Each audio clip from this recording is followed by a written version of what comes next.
Alexander the Great, the shining light of ancient Greece. The prince from remote Macedonia would become the greatest conqueror of all time. No one would have thought that someone would try to conquer the whole world, and that he would almost succeed. He was the first European to establish an empire that stretched from the Mediterranean to the end of the known world.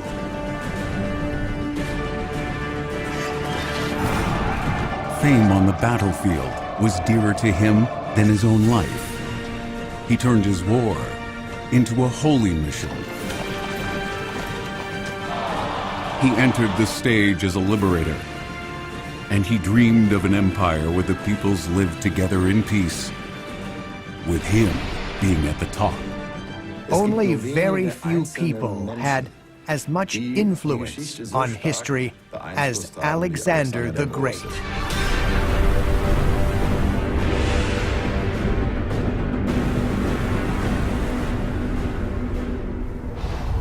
Alexander's story starts with a legend.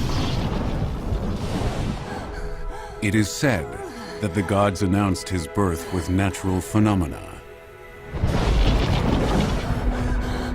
It must have been the night of July 20th, 356 BC, when Olympias went into labor.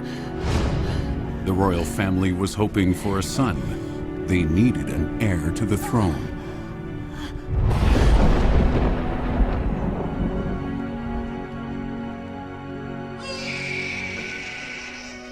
Alexander was only the second born, but it was clear from the start that Olympia's son was destined to lead Macedonia into a bright future. Alexander, live up to your purpose. In the 4th century BC, Greece was undergoing radical change. While some still believed in myth and divine providence, others were already seeking scientific reasoning. The big cities facilitated these new trends. Above all, Athens, which had established democracy. There, the citizens determined the politics. Alexander's home was far away from the modern centers, north of Mount Olympus, in a rural area.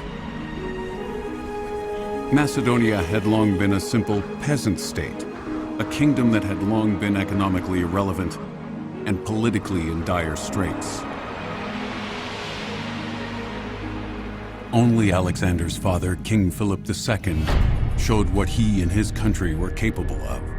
He reorganized his forces, developed new weapons, and turned the cavalry into his strongest attack formation. He extended his sphere of power in several battles, and he forged alliances. However, the 4 biggest cities turned against the victorious leader. They claimed that Macedonia was barbarian, although the kingdom did everything to modernize itself according to Greek standards. Philip promoted progress, especially in the Macedonian capital, Pella. The king turned the humble settlement into a stately seat of government. This was where Alexander grew up, in a time of great upheaval. The heir to the throne enjoyed an elite education. On a daily basis, he practiced close combat and the handling of weapons.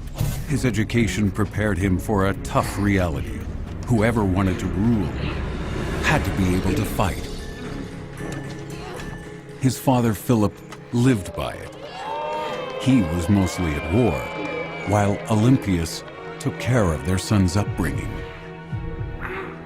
Come on, Alexander! Earn your companion's respect!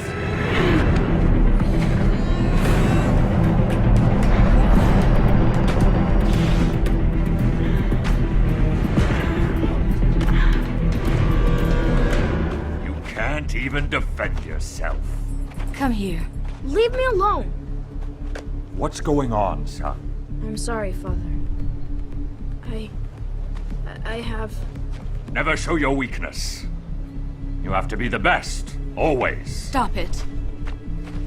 He's still a child. That's not your business. Macedonia needs warriors. And what do I get? My first son is a moron, and the second one a loser. You ridicule me. Alexander, show him what you have learned.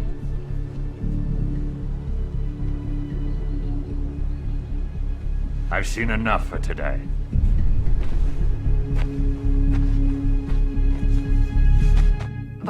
To understand the relationship between Philip and Alexander, it is important to take into account that although Philip was married to 7 women, he only had 2 sons from these marriages. And his second son, Philip Aridaeus, didn't live up to his expectations. He might have had physical impairment. Sometimes he's even characterized as moronic. Hence, Alexander was the only son that Philip could present to the world.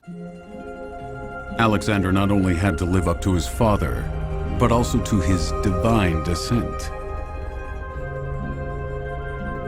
A mosaic from Pella shows him with a lion. He looks like Heracles, a son of Zeus. The lion symbolizes Alexander's royal descent, and Heracles symbolizes his godlike status. He was born into it.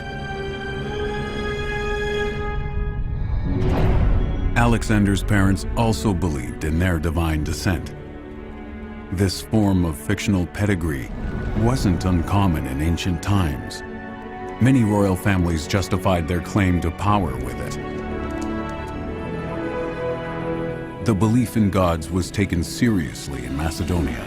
No one doubted that the heir to the throne, Alexander, had inherent superhuman skills.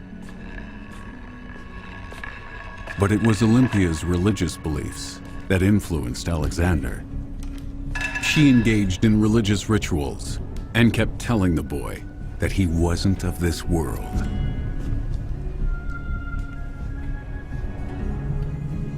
Come to me, my darling. Don't listen to your father. His heart is made of stone. I do as he wishes. Why is he always disappointed in me? Come on.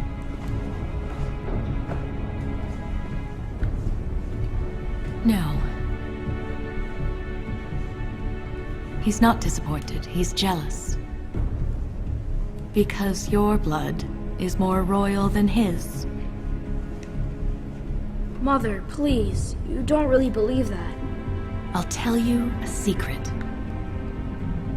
The night you were conceived, I heard thunder. And I felt that lightning struck my body. But you're unharmed. Don't you understand? Zeus made you. Zeus is your father. Philip knows it and is jealous.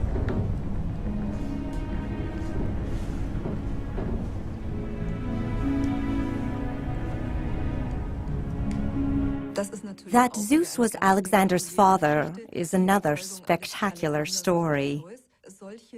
These stories are usually told when it comes to the circumstances of conception of famous people from ancient times.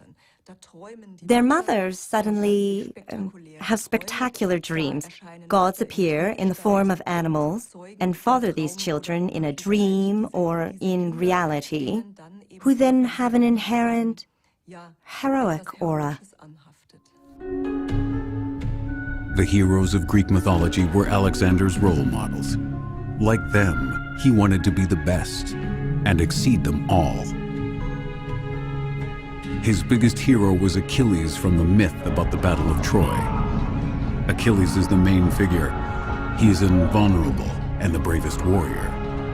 Patroclus, his loyal friend, fights by his side. Both die in combat, but their deeds make them immortal.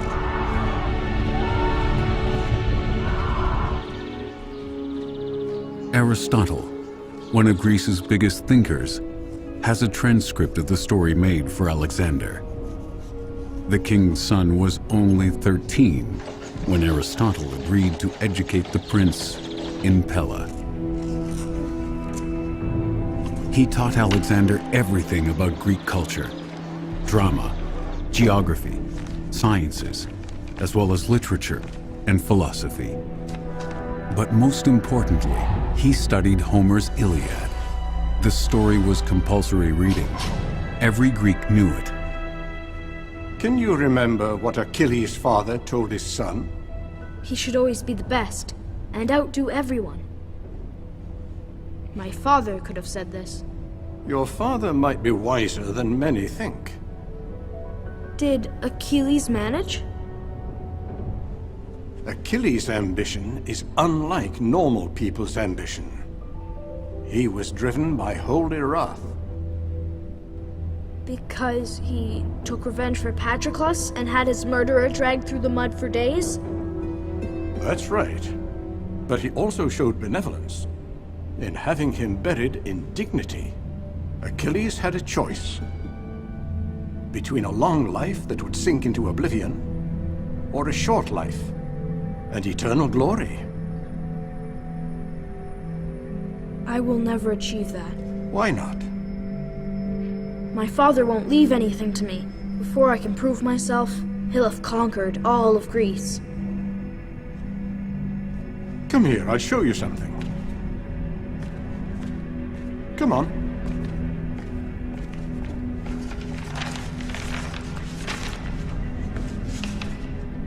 Let him have Greece. You've got the whole world left. From the Persian Empire, all the way to India. 100 years ago, their king attacked Greece. He destroyed our cities and burned the Acropolis of Athens. What happened then? The Greeks united and drove the Persians out. What is left for me then? The Persians are still a constant threat. Their soldiers are stationed across the Hellespont. They are right at our doorstep. Even Achilles' grave is in the hands of these barbarians. Do you want eternal glory? Unite the Greeks and lead them against the Persians. That would indeed be a heroic act. Aristotle was a polymath who knew his way around all topics. He was the son of a doctor. He taught Alexander medicine, science, and, of course, Homer. Alexander was hungry for knowledge. His education was important in his later life as an explorer and admirer of Homer. There is this famous quote of his, "Philip gave me my life, but Aristotle gave me the good life." Aristotle's school was located in a remote nymph sanctuary, an ideal place to devote oneself to the search for wisdom and insight.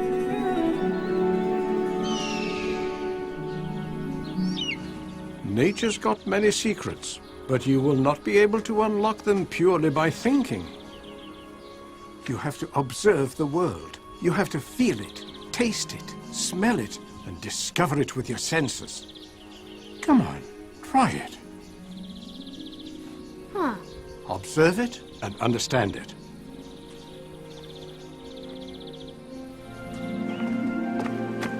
Look, there's a feather. There's the nest. Hey, let's fetch an egg. We'll never get one. The bird will attack us. You scare him away, and I'll get the egg. That's far too dangerous. Achilles and Patroclus weren't afraid. Come on. Alexander's courage was proverbial. He took on every challenge.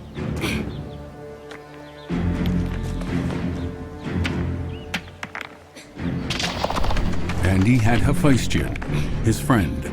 He was always by his side.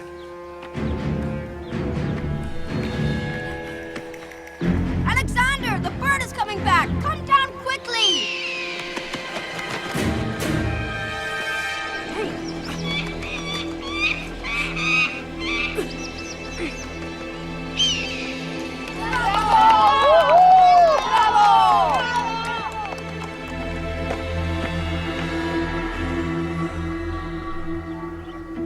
There is a fine line between courage and foolishness. Every venture has to be considered. Only then will it be rewarded. Remember that. The egg proves that I wasn't foolish, but courageous. Your words are wiser than your actions, Alexander. But if you just follow your passion, you act without sense.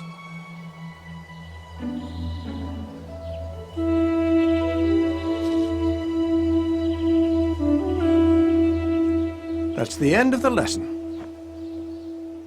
After 3 years, Alexander was ready for being a sovereign. Most of his preparation came from Aristotle. They didn't always agree, but the scholar remained one of his closest advisors. The best-known legend from Alexander's childhood is the taming of Bucephalus. What's your father doing here? He's looking for horses for the royal guards. I can't wait for us to fight by the king's side. Maybe, but I don't think my father wants to have me by his side. What have you got today? A horse befitting only a king. This is Bucephalus, my best horse. But Bucephalus means ox head. Some think it's because of his branding. Others think it's because he is stubborn, like an ox. A proud horse. What does it cost? 13 talents. That's a high price. Let me have a look at him. According to the sources, many tried, but nobody could ride the stallion.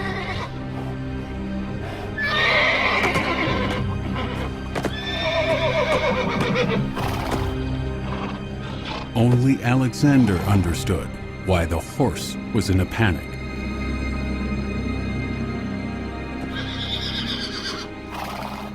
I know why Bucephalus is nervous. Why? Wait! I've got enough wild mares. I don't need a stubborn stallion. Father! I can ride him. Don't be too sure. If a grown man can't do it, why should you? Let me try it. Please. If I can't tame him, I'll pay you back. Okay, I'm offering 6 talents. I don't want my son to be heavily indebted so young. Don't be afraid. You're afraid of your own shadow, right? Turn around. Calm down.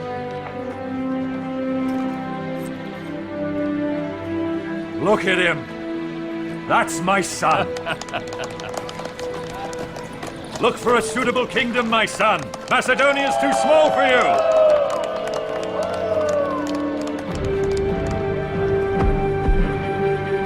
With this story, Alexander's conquests became providential, and his horse became the most famous animal of ancient times. The connection between the stallion and the prince was unique. No one but him was ever able to ride Bucephalus, they say. These stories are an attempt to explain something very special. They are told so that we can understand a special historical event or an outstanding historical figure. There is this young boy who seems to be a horse whisperer. He tames the horse using psychology so that the horse obeys on its own accord. This story essentially describes Alexander the Great's captivating charisma. However, Alexander's childhood ended abruptly when he was 16. The crown prince had to face a big task. King Philip's aggressive expansionism resulted in a new conflict. Bloody clashes were imminent. Philip went to war. In his absence, Alexander was supposed to rule the empire. I entrust my empire to your care. From now on, you are my co-regent.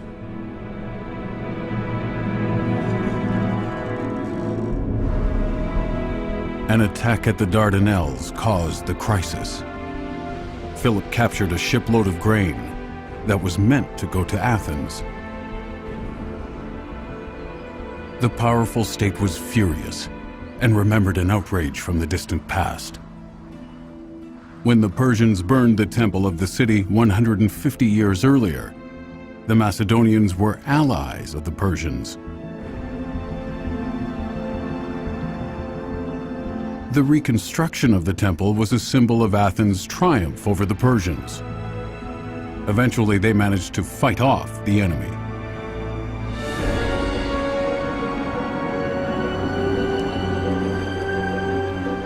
At peak times, 80,000 people lived at the foot of the entrenched upper city. Athens has had a long history of democracy. The citizens decided on important matters. Sovereigns like those in Macedonia or Persia had long been abolished.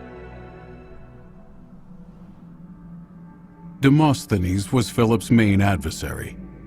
With a passionate speech, the politician encouraged the council to put Macedonia into its place by military means.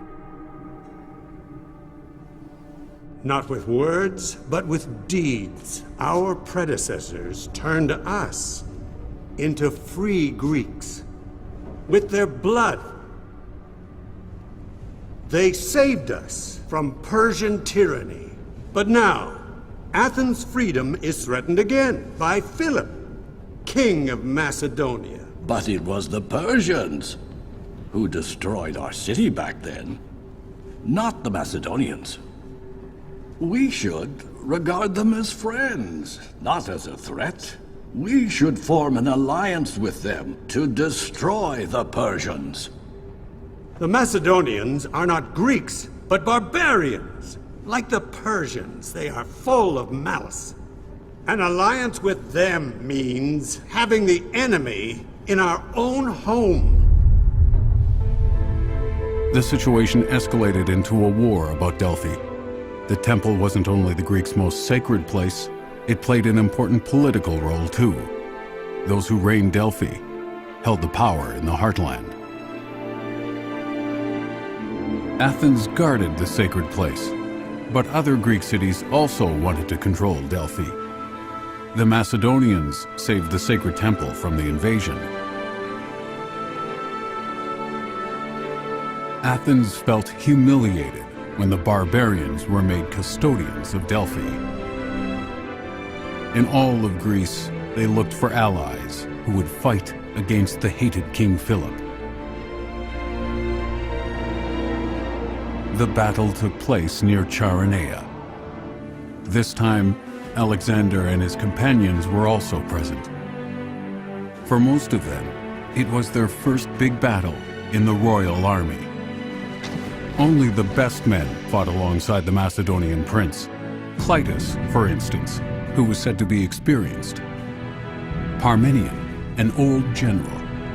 He had a son, Philotas. He and Ptolemy were Alexander's childhood friends, just like his closest confidant, Hephaestion.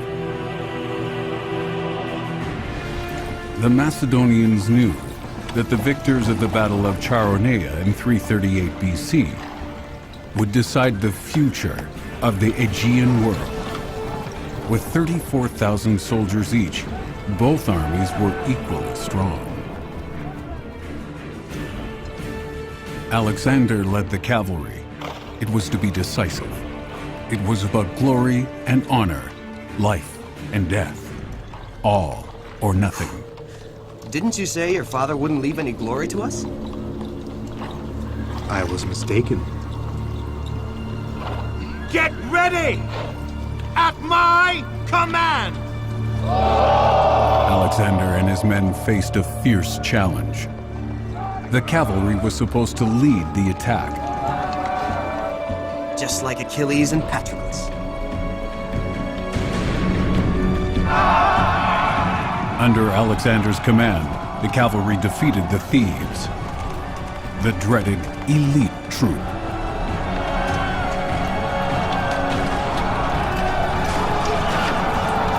The Athenian foot soldiers were lured into a trap. They ran into a wall of deadly spears.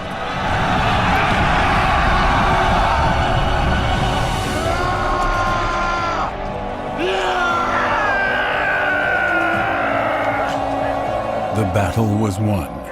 Macedonia was the new military superpower in Greece. And Alexander was the hero of Chaeronea. Being the commander of the cavalry, it was Alexander who made victory possible. It strengthened his standing with the Macedonians, and, to a degree, also with the Greeks. It made him credible as a future king. After the battle, Philip summoned all the city's delegates to Corinth. Sparta refused, but they still formed an alliance that forbade the Greeks to fight each other. Macedonia suggested attacking Persia together. Philip visited the Oracle of Delphi on his way back. The sovereign wants to know his chances against this mighty opponent. The royal inquiry to the god Apollo cost him a golden laurel wreath. The oracle spoke through a priestess. The Pythia went into a trance in order to enter the world and wisdom of the gods. That's what the ancient Greeks believed. Poor people would only get a short answer, yes or no. Rich men like Philip got exclusive prophecies. She says the bull is limited. He will come to an end for the one who makes a sacrifice. She talks about a sacrificial bull, a sign of the king's death. But which king is she referring to? The Persian king? Or Philip? As always, Pythia's prophecies were cryptic. The priests decided upon their interpretation. They held the true power in Delphi. You wanted to know whether you defeat the Persians. The oracle said, the king will die. Philip is in no doubt. The signs point to a victory. What's the matter? We'll fight the Persians. No, not us. Father has decided. Parmenion will go as an advance guard. Without us. What? Without us? Has he forgotten who won the Battle of Chaeronea? I think he fears that I'm better than him. You should worry less about Philip. And more about his new wife. He's always had many women. Why would this one be different? Don't be stupid. Your father will let you down. Mother, please. His new bride is dearer to him than I could ever be. Not because of her beauty, but because she is a true Macedonian. If she gives the king a son, he will ascend the throne. On toes! Let us drink to the royal couple. Their health. May they provide us with a crown prince of pure Macedonian blood. See? What do you mean? Alexander! He is drunk. Don't bother. I am the heir to the throne. Apologize, Alexander. Mathalos is my guest. I apologize. If you pay me the necessary respect. I'm still the king.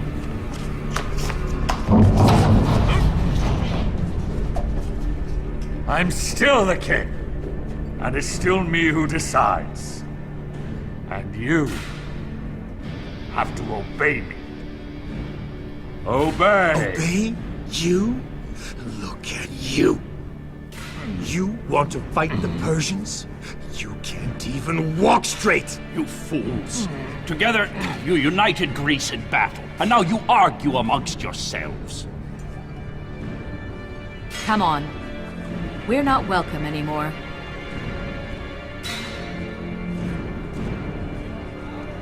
Just leave. I don't want to ever see you again. Alexander and his mother went into exile to Epirus, Olympia's home. Endless months passed without any contact between father and son. Alexander was shunned. But as he was needed for the war against Persia, the Macedonian court eventually sent for him. You called for me, Mother? Alexander. My old friend. Demaratus was sent by your father, who wants to reconcile with you. Did he say so?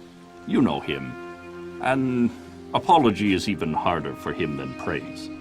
But he regrets your dispute, and it is his most fervent wish that his son return to him. Hollow words. Hasn't Philip humiliated you enough? Instead of kneeling before him, you should take what is rightfully yours, with a sword in your hand. But he's my father. Zeus is your father. Please leave us alone. Mother.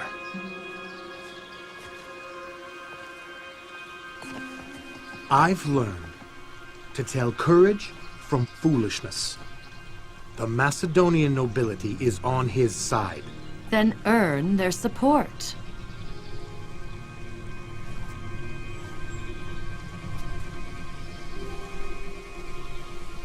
Look at you, my son. You are everything that Philip isn't. He is coarse, and you are noble. He is a warrior, but you are a king. Stop it. I won't fight my own father. He is not your father. It is not his blood that runs through your veins.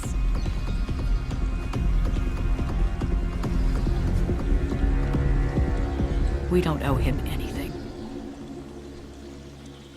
Olympias and Alexander have got common interests.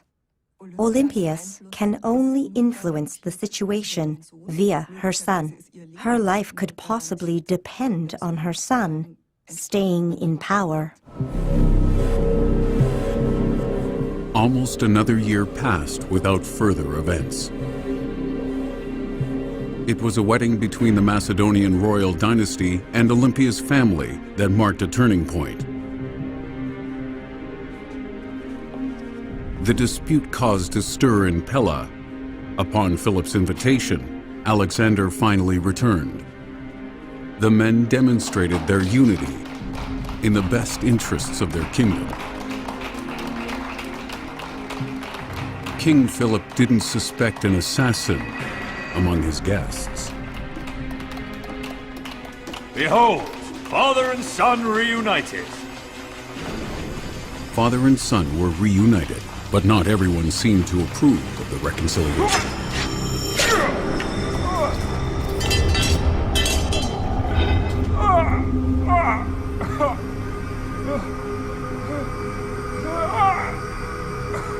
Father. The king was killed by his own bodyguard. Father! Someone help him! But it was too late for the sovereign. He died at the age of 46. King Philip is dead. Long live King Alexander! The way to the throne was open. Alexander took over without hesitation. Long live King Alexander! Long live King Alexander! Alexander and his mother were suspected of being instigators.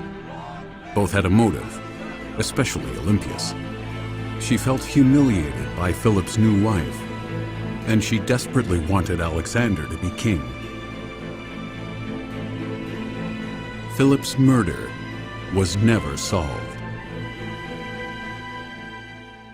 If Olympias had given the impression of wanting to keep her place at court and support her son Alexander, then such accusations were bound to be made. The next logical step for such a woman was to be unfaithful, or to poison her husband, or instigate murder. Alexander buried his father in Vergina, according to Macedonian customs. The burial chamber is under a hill. Whether it really is King Philip's tomb is unclear to this day. The precious grave furnishings do suggest it. The crown, made of oak motifs, is made from pure gold. The larnax is also made of gold. The lid is decorated with the Vergina sun. The 16-rayed solar symbol is the emblem of Alexander's father, Philip.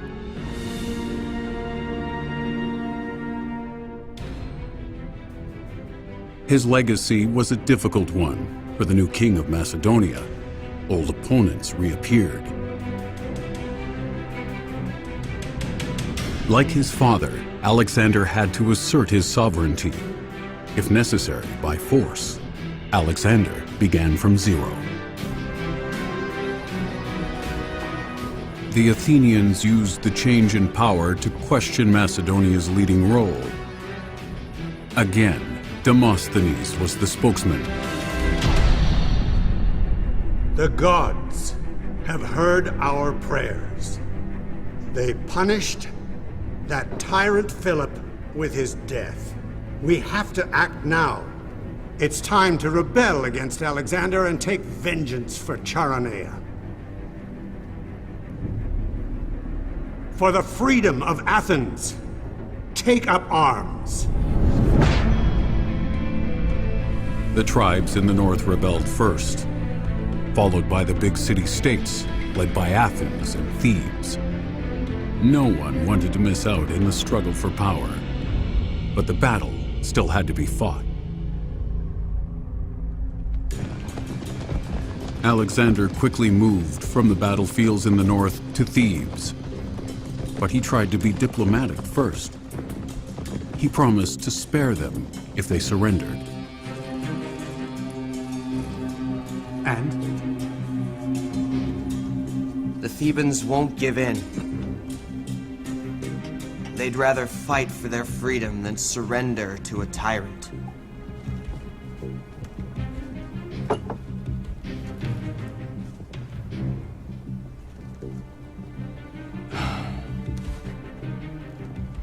Some even believe you were killed in battle. Then a dead man will teach them fear. Alexander acted like a cold power politician. Without hesitation, he made an example of Thebes. His troops conquered the city and flattened it. More than 6,000 people died. Neither friend nor foe was to be left in any doubt. Alexander was determined to assert his leading role. The survivors of the massacre were all made slaves. The measures were approved by the League of Corinth. He justified it with the claim that Thebes broke the pact. The destruction of Thebes was a clear signal to all cities in Greece that opposed the supremacy of Macedonia, embodied by the king of Macedonia, the commander of the League of Corinth.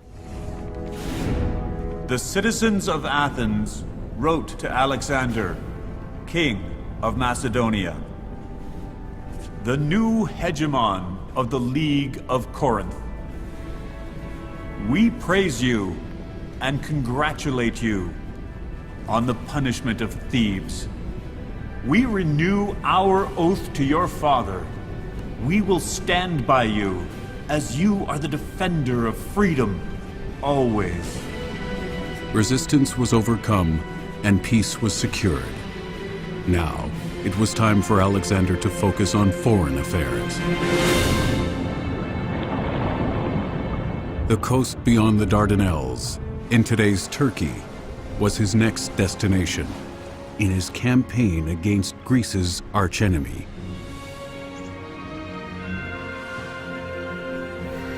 Alexander prepared for battle against the King of Kings, the sovereign of the Persian Empire. The most powerful empire in the world at the time reached across 3 continents and featured insurmountable mountain ranges. It touched the Indian borders.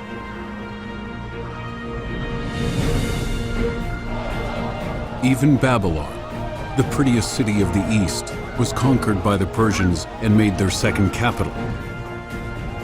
Their army was 300,000 men strong and caused fear and terror everywhere. King Darius was a mighty, powerful enemy.